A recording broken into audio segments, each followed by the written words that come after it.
ലോകകപ്പ് big screen പ്രദർശനം ടൗൺഹാളിൽ നടത്തണമെന്നാണ് തങ്ങളുടെ നിലപാടെന്ന് UDF കൌൺസിലർമാർ വാർത്താസമ്മേളനത്തിൽ അറിയിച്ചു. പ്രദർശനം ഒരു സംഘടനയ്ക്ക് മാത്രമായി നൽകുന്നതിനെ എതിർക്കുന്നതായും അവർ വ്യക്തമാക്കി.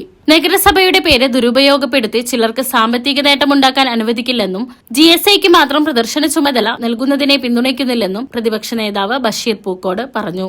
അടിയന്തര കൌൺസിൽ യോഗം വിളിച്ച് കായിക പ്രേമികളെയും ഉൾപ്പെടുത്തി സംഘാടക സമിതി ഉണ്ടാക്കി ബിഗ് സ്ക്രീൻ പ്രദർശനം നടത്തണമെന്നാണ് UDFന്റെ ആവശ്യം.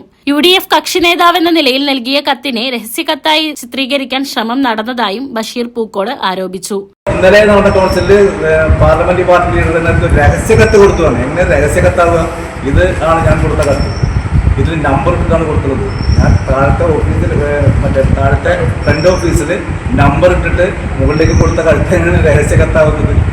ഞാൻ നോട്ടീസ് ബോർഡ് ഒട്ടിക്കുകയും മറ്റും ചെയ്യുന്നത് എന്റെ ഡ്യൂട്ടിയല്ല. അവർക്ക് പരസ്യമാക്കുന്ന രീതിയിൽ പരസ്യമാക്കാം. അതേസമയം കഴിഞ്ഞ ദിവസം നടന്ന അടിയന്തര കൌൺസിൽ യോഗത്തിൽ ചട്ടവിരുദ്ധമായാണ് ഭരണപക്ഷം ബിഗ് സ്ക്രീൻ വിഷയം ഉന്നയിച്ചതെന്ന് കൌൺസിലർ KM മഹ്റൂഫ് ആരോപിച്ചു. അന്ന് തന്നെ വേണമെങ്കിൽ ഒരു സ്പെഷ്യൽ കൌൺസിലിന് ഓർഡർ ചെയ്യുകയും ഈ അടിയന്തര കൌൺസിലിന് ശേഷം ഒരു സ്പെഷ്യൽ കൌൺസിൽ ഈ വിഷയവുമായി ബന്ധപ്പെട്ടിട്ട് ചെയർപേഴ്സൺ ഒരു തീരുമാനം എടുത്തിട്ട് എല്ലാവരും ബില്ലിംഗ് ആണെങ്കിൽ ആ ദിവസം തന്നെ അതിനുശേഷം വെച്ചിട്ട് സംസാരിക്കാമായിരുന്നു. അതുണ്ടായിട്ടില്ല.